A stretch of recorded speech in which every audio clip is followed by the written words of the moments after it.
राष्ट्रपति जेलेंस्की का ऐलान, रूस नहीं तोड़ पाएगा यूक्रेन के लोगों का इरादा, युद्ध में होगी जीत। Не забудеш про Чернігів, Миколаїв, Херсон, Суми, Харків, Ізюм, Краматорськ.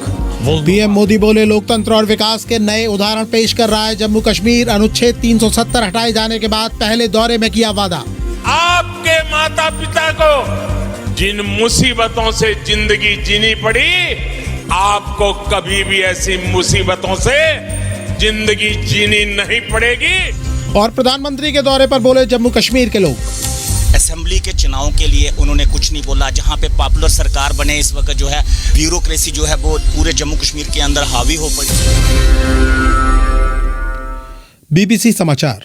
यूक्रेन के राष्ट्रपति वोलोदिमीर जेलेंस्की ने कहा है कि रूस के खिलाफ युद्ध में उनका देश जीत हासिल करेगा। यूक्रेन की राजधानी कीव में आज राष्ट्रपति जेलेंस्की का वीडियो संदेश दिखाया गया। उन्होंने कहा कि आक्रमणकारी रूस यूक्रेन को तबाह नहीं कर पाएगा। रूस के यूक्रेन पर हमले को 2 महीने से ज्यादा समय हो चुका है। राष्ट्रपति जेलेंस्की के मुताबिक वो आज अमेरिकी विदेश मंत्री एंटनी ब्लिंकन और रक्षा मंत्री लॉयड ऑस्टिन से मुलाकात करेंगे। वो अमेरिका से मांग करेंगे कि उन्हें रूस के मुकाबले के लिए भारी हथियार दिए जाएं।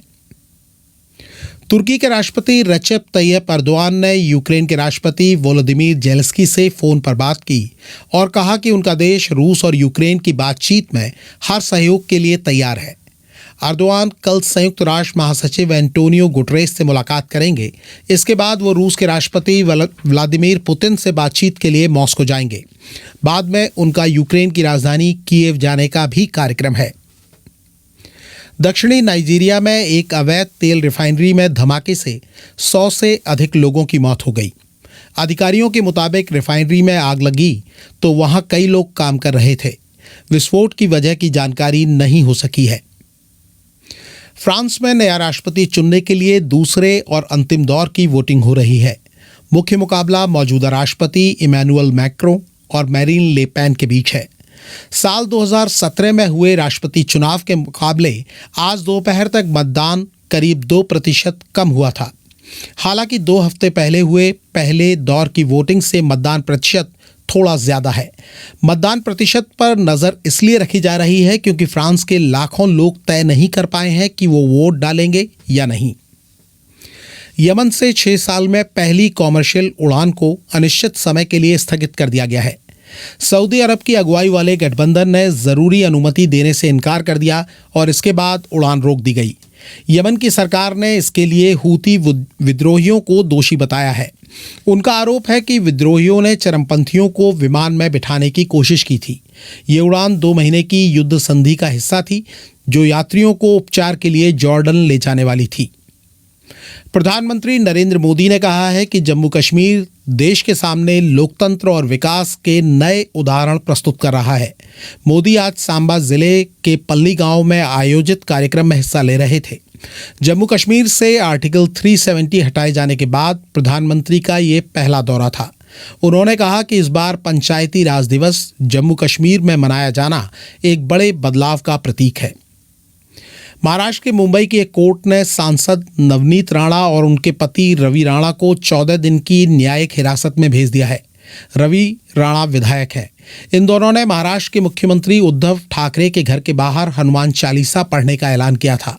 मुंबई पुलिस ने नवनीत और रवि राणा को कल हिरासत में लिया था और आज दोनों को कोर्ट में पेश किया गया। इस मामले की अगली सुनवाई 29 अप्रैल को होगी। लखीमपुर खीरी हिंसा मामले के अभियुक्त आशीष मिश्र ने आज सरेंडर कर दिया। उन पर बीते साल अक्टूबर में लखीमपुर खीरी में आंदोलनकारी किसानों पर जीप चढ़ाने का आरोप है। इस घटना में एक पत्रकार समेत 5 लोगों की मौत हो गई थी। आशीष मिश्र को हाईकोर्ट ने जमानत दे दी थी। इसे सुप्रीम कोर्ट में चुनौती दी गई थी। सुप्रीम कोर्ट ने आशीष की जमानत याचिका खारिज करते हुए उन्हें 1 हफ्ते में सरेंडर करने को कहा था। ये थे 7:30 बजे तक के प्रमुख समाचार।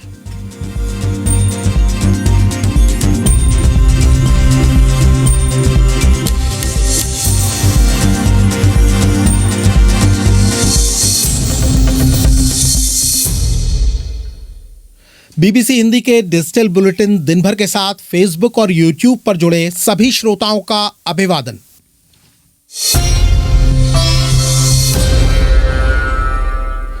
प्रधानमंत्री नरेंद्र मोदी आज जम्मू कश्मीर में थे।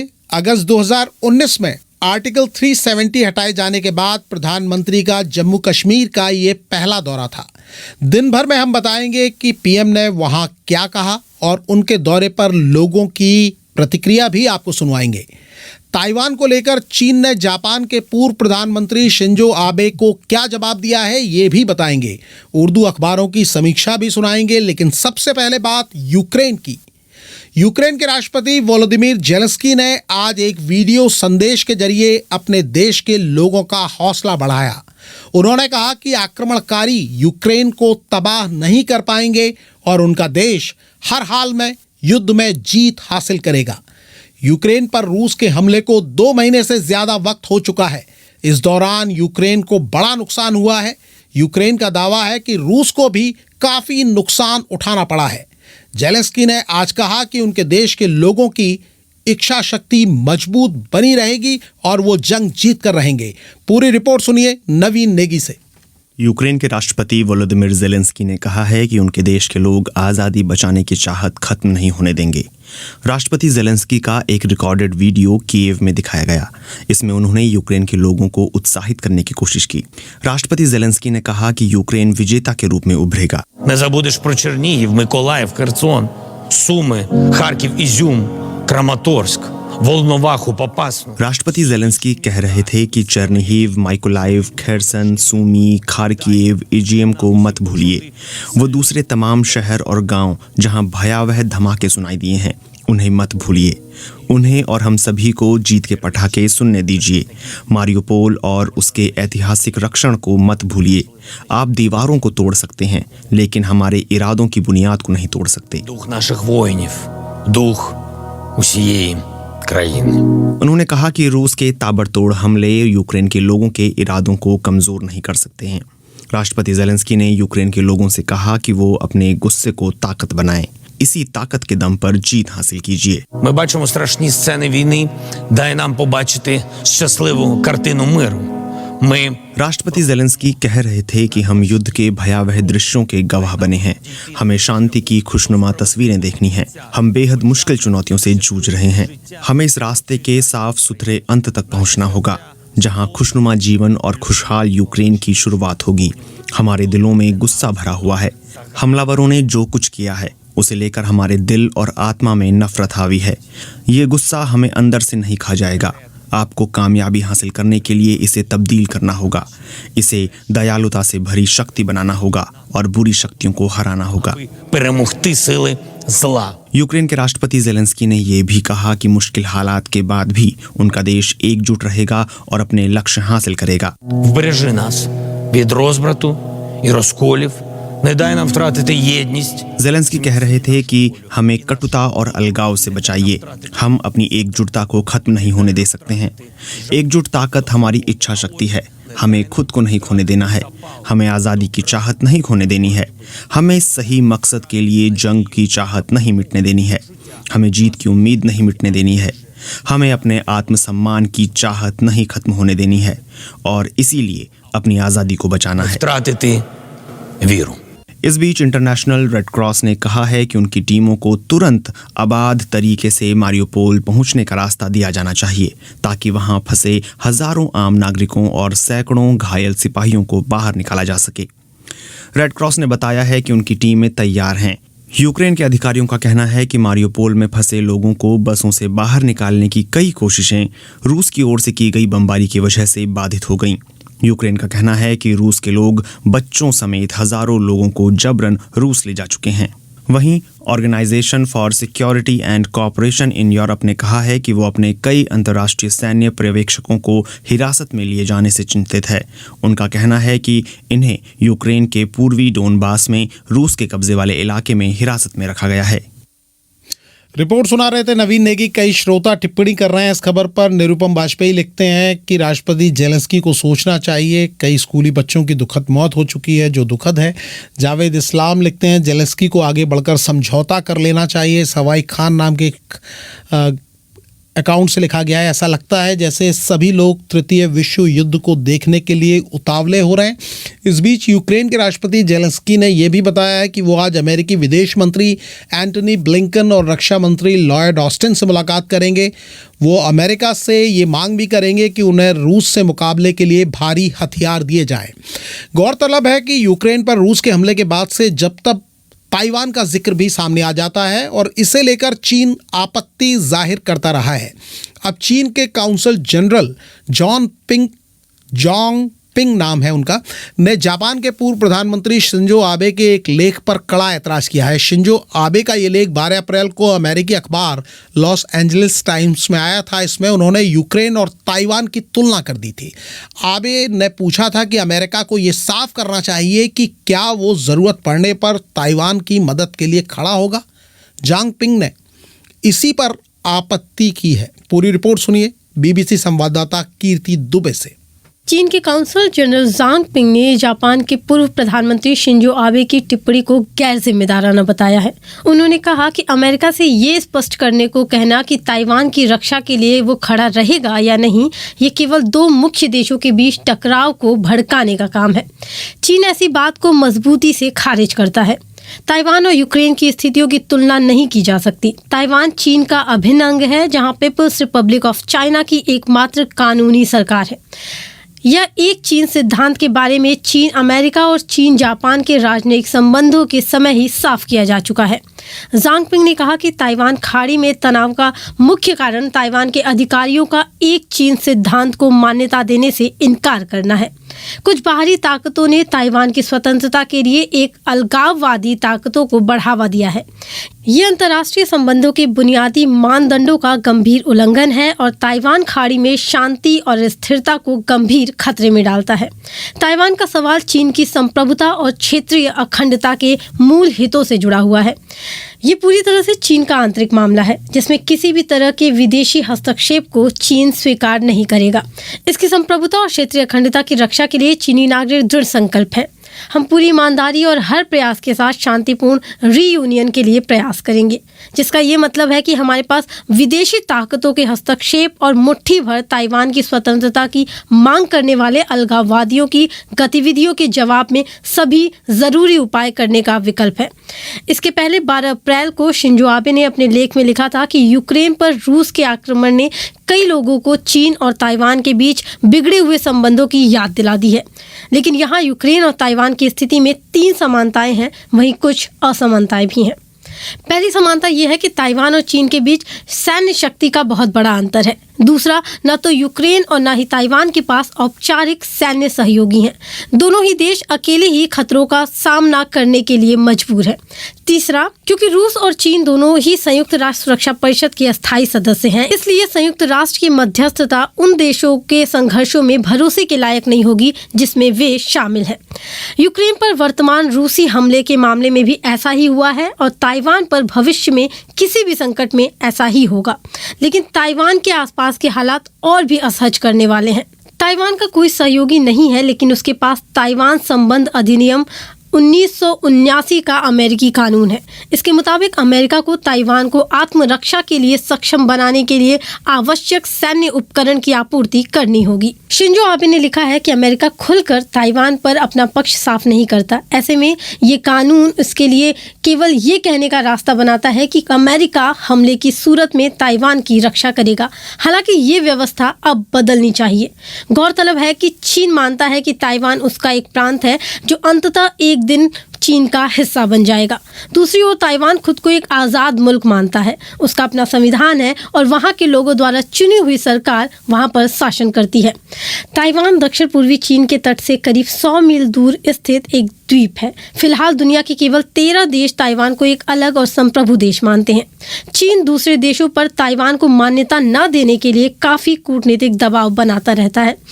चीन की भी ये कोशिश रहती है कि दूसरे देश ऐसा कुछ न करें जिससे ताइवान को पहचान मिलती दिखे। ताइवान के रक्षा मंत्री ने हाल में ही कहा था कि चीन के साथ उसके संबंध पिछले 40 सालों में सबसे खराब दौर से गुजर रहे हैं। रिपोर्ट सुना रही थी कीर्ति दुबे, रघुवर कुमार सोनी, मनोज कुमार मेहता, अब्दुल हक, हीरालाल रॉय, कुलदीप सिंह जाखड़ और रामचंद्र कुमावत समेत कई श्रोता कार्यक्रम सुन रहे हैं, टिप्पणी भी कर रहे हैं।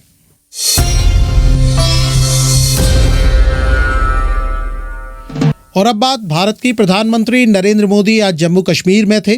पंचायती राज दिवस के मौके पर वो सांबा जिले के पल्ली गांव पहुंचे। अगस्त 2019 में आर्टिकल 370 हटाए जाने के बाद से ये प्रधानमंत्री का जम्मू कश्मीर का पहला दौरा था। इस मौके पर उन्होंने कहा कि जम्मू कश्मीर कई मोर्चों पर नया उदाहरण पेश कर रहा है। बात डेमोक्रेसी की हो या संकल्प डेवलपमेंट का हो, आज जम्मू कश्मीर पूरे देश के लिए एक नया उदाहरण प्रस्तुत कर रहा है। प्रधानमंत्री नरेंद्र मोदी ने कई विकास योजनाओं का शिलान्यास और लोकार्पण भी किया। उन्होंने कहा कि इन योजनाओं से स्थानीय लोगों के लिए रोजगार के अवसर बनेंगे। आज यहां कनेक्टिविटी और बिजली से जुड़े 20,000 करोड़ रुपए, यह आंकड़ा जम्मू कश्मीर जैसे छोटे राज्य के लिए बहुत बड़ा आंकड़ा है। 20,000 करोड़ रुपए के प्रोजेक्ट का लोकार्पण और शिलान्यास हुआ है। जम्मू कश्मीर के विकास को नई रफ्तार देने के लिए राज्य में तेजी से काम चल रहा है। इन प्रयासों से बहुत बड़ी संख्या में जम्मू कश्मीर के नौजवानों को रोजगार मिलेगा। प्रधानमंत्री नरेंद्र मोदी ने बीते सालों में जम्मू कश्मीर के लोगों को हुई परेशानी का भी जिक्र किया और दावा किया कि लोगों की दिक्कतें अब खत्म होने वाली हैं। मैं जम्मू कश्मीर के नौजवानों को कहना चाहता हूं, साथियों मेरे शब्दों में भरोसा कीजिए। घाटी के नौजवान आपके माता पिता को, आपके दादा दादी को, आपके नाना नानी को जिन मुसीबतों से जिंदगी जीनी पड़ी, मेरे नौजवान आपको कभी भी ऐसी मुसीबतों से जिंदगी जीनी नहीं पड़ेगी। ये मैं करके दिखाऊंगा, ये मैं आपको विश्वास दिलाने आया हूं। प्रधानमंत्री नरेंद्र मोदी के कार्यक्रम में बड़ी संख्या में लोग पहुंचे थे। इनमें से कई ग्राम पंचायत सदस्य भी थे और दूसरे प्रतिनिधि थे। कार्यक्रम के बाद बीबीसी संवाददाता आमिर पीरजादा ने उनसे बात की, सुनिए। मेरा नाम अनिल शर्मा है, मैं president all Jammu and Kashmir panchayat conference Jammu Kashmir से हूँ। देखिए, जम्मू कश्मीर की अगर ग्राउंड सिचुएशन को देखा जाए, ग्राउंड सिचुएशन को, वो कुछ अलग चीज़ है। बदलने की बात आप कर रहे हैं कि जम्मू कश्मीर के अंदर पहले कभी 3 टियर सिस्टम जो था वो नहीं था, ये बदला। लेकिन सिर्फ हम लोग इस चीज़ से जो है वो खुश हो जाएं कि सिर्फ बीडीसी के चुनाव हुए, डीडीसी के चुनाव हुए तो इंस्टीट्यूशन जो है वो मजबूत हो गया। मुझे लगता है ये कहना थोड़ा मुश्किल हो जाएगा। जहां हम चाहते थे कि जहां एम्पावरमेंट जो है, डिसेंट्रलाइज पावर जो है वो होनी चाहिए, जहां हमारा पंच साहिबान, सरपंच साहिबान फुल एम्पावर हो। आपका नाम क्या है सर? बशीर अहमद नायक, डीडीसी रामसू ए, डिस्ट्रिक्ट रामबन। आप एक डीडीसी मेंबर है, क्या बदला आपकी कॉन्स्टिट्यूंसी और आपके लिए 3 सालों में? बदला तो कुछ नहीं, लेकिन उम्मीद है। विकास कुछ नहीं है। देखिए, इन्होंने अगर 3 टायर सिस्टम चालू किया था पंचायत राज में, तो बीडीसी और डीडीसी को इन्होंने जो इख्तियारात देने के लिए कहा था, जो माहिदा किया था, चाहे हमारे ऑनरेबल प्राइम मिनिस्टर इंडिया या मनोज सिन्हा साहब ने, वो नहीं हुआ। चाहे वो प्रोटोकॉल हो, चाहे वो सिक्योरिटी का रीज़न हो, चाहे वो एक्स्ट्रा फंड्स हो, वो कुछ नहीं हुआ। मैं जनाब सनाउल्लाह नायक, मैं सरपंच पंचायत हल्का परिस्तान। मैं तो एक ही बात बताऊंगा कि जितना भी है कि जो कुछ ये दे रहे हैं वो बिल्कुल आ रहा है, ग्राउंड पर आ रहा है। लेकिन डिस्ट्रिक्ट एडमिनिस्ट्रेशन में जब ये पहुंचता है, ग्राउंड लेवल पर जब आ जाता है, ये जैसे एक सरपंच के पास आ गया, वहाँ फील्ड वर्क जो आता है, डीडीसी भी अदा करता है, डीडीसी के फंड्स भी जाते हैं, बीबी ग्राम सभा बनती है, बीडीसी का भी बनता है। जब टेंडरिंग होती है उसके बाद जनाब कुछ नहीं बनता है, वो अपना डिपार्टमेंट खुद करता है। क्या करता है किसी को नहीं पूछते हैं। ये आप क्या सोच के आए थे? हम सोच कर आए थे कि हमें कुछ जैसे 100 का कहा इन्होंने, तनख्वाह का सिर्फ खर्चा। आज का सिर्फ जैसे आए थे वैसे गए हम, कुछ नहीं, इसमें कुछ नहीं, हमें हाँ ग्राउंड लेवल पर सर कोई नहीं कुछ। Riyaz Ahmad Bhat, DDC member, district Kulgam से हूँ, देवसर आप कुलगाम से? हाँ जी। कुलगाम, मैं अपने दर्शकों को बताना चाहता हूँ, ये साउथ कश्मीर का हिस्सा है जो पिछले कुछ सालों से मिलिटेंसी से बहुत ज़्यादा प्रभावित रहा है। आप सरपंच है, क्योंकि और सरपंच हूँ, और पंचों पे हमने बहुत ही टारगेटेड अटैक्स देखे। इस डर के माहौल में कैसे जीते हैं आप? देखिए, हमने कसम खाई है कि आयन को चलाएंगे आगे, और आयन के लिए ये नहीं देखना पड़ता फिर कि ज़िंदगी रहेगी या नहीं रहेगी। डर भी आता है कई बार मौज मस्ती भी होती है, खुशी भी होती है, तो चलना पड़ता है। जम्मू और कश्मीर में एक फ़र्क है, जो टंडल्स के इस पार है ये जम्मू प्रोविंस है, और टंडल के उस पार कश्मीर प्रोविंस है। जो कश्मीर प्रोविंस के लोग हैं, हम खासकर साउथ कश्मीर के, हमें ना तो घूमने में आज़ादी है, ना गाँव में जाने की आज़ादी है। तो हमें क्या है कि वहाँ पर कुछ भी हो जाए, चलो भाई इनको उठा के लाओ। और रखते कहाँ पर हैं? जैसे डंगरों को रखते हैं होटलों में भर के, 3-3 कमरों में, एक ही कमरे में 3-3 4-4 बंदे इसी तरह रखते हैं। सरकार का कहना है कि आपकी सिक्योरिटी के लिए ये सब किया जाता है। हमारी सिक्योरिटी के लिए हम तो मानते हैं, लेकिन अगर उनको सिक्योरिटी के लिए करना ही है तो हमें घर में गारत दो। ना तो इन्होंने कोई बेरोजगारी के लिए किसी पैकेज का ऐलान किया, ना पंचायत को एम्पावर करने के लिए कोई ऐलान किया। और दूसरी बात, इसको क्या कहते हैं कि कश्मीर के लोगों को जो उम्मीद थी आज जम्मू या कश्मीर का कोई ना कोई बड़ा ऐलान हो जाएगा, क्योंकि ऐसे powerful prime minister first time Jammu Kashmir में आए हैं जिनके पास फुल मेजॉरिटी है। जब वो कोई ऐलान नहीं कर पाए आज जम्मू कश्मीर के लिए, तो हम किसी और पे क्या उम्मीद रखेंगे? सर, बड़े बड़े वादे किए गए, ऐलानात हुए कि टनल का इनॉग्रेशन हुआ, एक्सप्रेस वे का नींव डला, एक सोलर पावर का वो जो पली गांव है उसमें वो पूरा ग्रिड लगाया गया। तो वादे तो वो बातें तो हुई बहुत। देखिए, जे हम पिछले 30-40 सालों से टनल हो, नेशनल हाईवे हो, प्रोजेक्ट हो, इनके बारे में हम लोग सुनते आ रहे हैं, जे बनते आ रहे हैं। देखिए, जम्मू कश्मीर के अंदर गलियां नालियों से ज़्यादा जो मजबूत बात है वो ज़्यादा ज़रूरी है, जहाँ की डेमोक्रेसी, जमहूरियत मजबूत हो। हमारी जमहूरियत पे जो है उन्होंने कुछ नहीं बोला। आज हमें इस चीज़ का दुख है। जमहूरियत मतलब इलेक्शंस की बात कर रहे हैं हम, इलेक्शंस के लिए बोल रहे हैं कि जहां असेंबली के चुनाव के लिए उन्होंने कुछ नहीं बोला, जहां पे पॉपुलर सरकार बने, इस वक्त जो है ब्यूरोक्रेसी जो है वो पूरे जम्मू कश्मीर के अंदर हावी हो पड़ी है। हम चाहते थे कि आज इस प्लेटफॉर्म से आदरणीय मोदी जी जो हैं, हम ग्रास रूट लेवल की डेमोक्रेसी के साथ जुड़े हुए इलेक्टेड रिप्रेजेंटेटिव जो हैं उनको एक बूस्ट मिलता, हम लोगों को जो है एक हिम्मत मिलती कि आने वाले दिनों में जहां असेंबली के चुनाव होने वाले हैं तो आप ज़्यादा ताकत से जो है वो काम करें, ताकि जहां पे पॉपुलर सरकार जो है वो असेंबली में आए। प्रधानमंत्री नरेंद्र मोदी के कार्यक्रम में हिस्सा लेने आए लोगों से बात कर रहे थे बीबीसी संवाददाता आमिर पीरजादा। कई श्रोता इस खबर पर भी टिप्पणी कर रहे हैं। राकेश दुबे लिखते हैं, जम्मू कश्मीर में आज सभी को आरक्षण का लाभ मिल रहा है। दौलत कुमार लिखते हैं कि मोदी जी की अधिकतर बातें राजनीति से प्रेरित होती है, वो जहां जाते हैं वहीं के हो जाते हैं। शायद कोई संदेश देना चाहते हैं इसके जरिए दौलत कुंवर। और अब बात करते हैं पाकिस्तान की। पाकिस्तान के उर्दू अखबारों में इस हफ्ते कौन सी खबरों को प्रमुखता से जगह मिली, बता रहे हैं बीबीसी संवाददाता इकबाल अहमद। शहबाज शरीफ के पाकिस्तान के प्रधानमंत्री बनने और उनकी कैबिनेट के शपथ ग्रहण के बाद सबसे ज्यादा इसी बात पर चर्चा हो रही थी कि आखिर बिलावल भुट्टो शहबाज शरीफ की कैबिनेट में शामिल क्यों नहीं हुए। लेकिन अब लगता है कि अटकलों का बाजार जल्द बंद हो जाएगा। अखबार जंग के अनुसार प्रधानमंत्री शहबाज शरीफ के सलाहकार कमर जमान कायरा ने कहा है कि अगले 1-2 दिन में बिलावल भुट्टो मंत्री पद की शपथ लेंगे और वो विदेश मंत्रालय की जिम्मेदारी संभालेंगे। शहबाज शरीफ की कैबिनेट में फिलहाल कोई भी विदेश मंत्री नहीं है। पाकिस्तान पीपल्स पार्टी की ही हिना रब्बानी खार को विदेश राज्य मंत्री बनाया गया है। अखबार जंग के अनुसार बिलावल भुट्टो लंदन में नवाज शरीफ से मुलाकात के बाद पाकिस्तान वापस लौट आए हैं। लंदन में बिलावल भुट्टो ने नवाज शरीफ से मुलाकात की थी और नवाज शरीफ के जरिए दिए गए इफ्तार पार्टी में भी वो शामिल हुए थे। इस दौरान दोनों के बीच पाकिस्तान की मौजूदा राजनीतिक स्थिति पर बातचीत हुई थी। पाकिस्तान मुस्लिम लीग नवाज गुट की उपाध्यक्ष मरियम नवाज ने पाकिस्तान के पूर्व प्रधानमंत्री इमरान खान पर हमला करते हुए कहा कि वो जल्द चुनाव कराने के लिए पाकिस्तान के संवैधानिक संस्थानों पर हमले कर रहे हैं। इमरान खान की प्रेस कॉन्फ्रेंस के बाद अपनी प्रतिक्रिया देने के लिए मरियम नवाज ने ट्विटर का सहारा लिया। उन्होंने ट्वीट किया कि संस्थानों पर हमले और घेराव का सबक भी जल्द चुनाव कराने के लिए दबाव बढ़ाने का एक हथकंडा है। कान खोलकर सुन लें, आपकी गुंडागर्दी और धमकियां अब आपकी अपनी तबाही का कारण बनेंगी।